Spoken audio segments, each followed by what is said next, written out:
मित्राला पार्टीच्या बहाण्याने विशाळगडावर नेऊन त्याचा खून करणाऱ्या चौघांना जिल्हा व सत्र न्यायाधीश यशस तांबे यांनी दोषी ठरवलं। आरोपींपैकी संजय शरद शेडगे याचा यापूर्वीच मृत्यू झालाय। उर्वरित अमीर उर्फ कांचा अब्बास मुल्ला वय 27, सुनील बाळू खोत वय 38, सिद्धराम उर्फ सिद्धार्थ शांतप्पा मेहतर वय 30 सर्व राहणार लिंबू चौक इचलकरंजी यांना जन्मठेपेची शिक्षा सुनावली। या चौघांनी संतोष मोहन तडाके वय 30 राहणार इचलकरंजी याचा खून करून मृतदेह विशाळगडाजवळ कोकण दर्शन पॉईंटवरून दरीत फेकून दिला होता। याबाबत पोलिसांनी दिलेली माहिती अशी की तडाके व आरोपी संजय शेंडगे दोघी मावस भाऊ होते। संतोष आपल्याला वरचढ होत असल्याची भावना संजयच्या मनात होती। यातून संजयने तिघा मित्रांच्या मदतीने संतोष तडाकेचा खून करण्याचा कट रचला।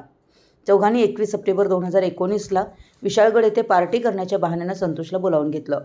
आरोपी अमीर मुल्ला, सुनील खोत, सिद्धराम मेहतर यांच्यासोबत 5 जण चारचाकीतून विशाळगडला रवाना झाले। सर्वांनी वाटेत मद्यपान केलं। आंबा मानोली मार्गे सर्वजण कोकण दर्शन पॉईंटला आले। संतोष तडाके बेसावध असताना चौघांनी त्याच्यावर हल्ला केला। कोकण दर्शन पॉईंटजवळच त्याचा गळा चिरून त्याचा मृतदेह दरीत फेकला। तसेच हत्यारेही मृतदेहासोबत फेकून सर्वजण पुन्हा इचलकरंजीकडे आले। त्यांनी वाटेत शाहूवाडी तालुक्यातील कळवी नदीत रक्तानं माखलेले स्वतःचे कपडे फेकले होते।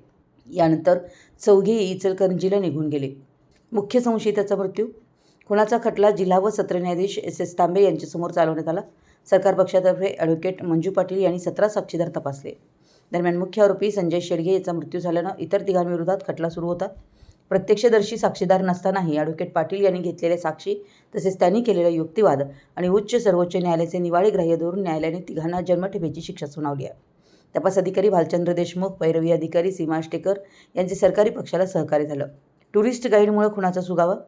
मानोली भागात टुरिस्ट गाईड म्हणून काम करणारे दिनेश कांबळे यांना कोकण दर्शन पॉईंटजवळील फरशीवर रक्त सांडलेलं दिसलं होतं। त्यांनी याची माहिती पोलीस पाटील दत्तात्रय गोमाडे राहणार मानोली शाहूवाडी यांना दिली।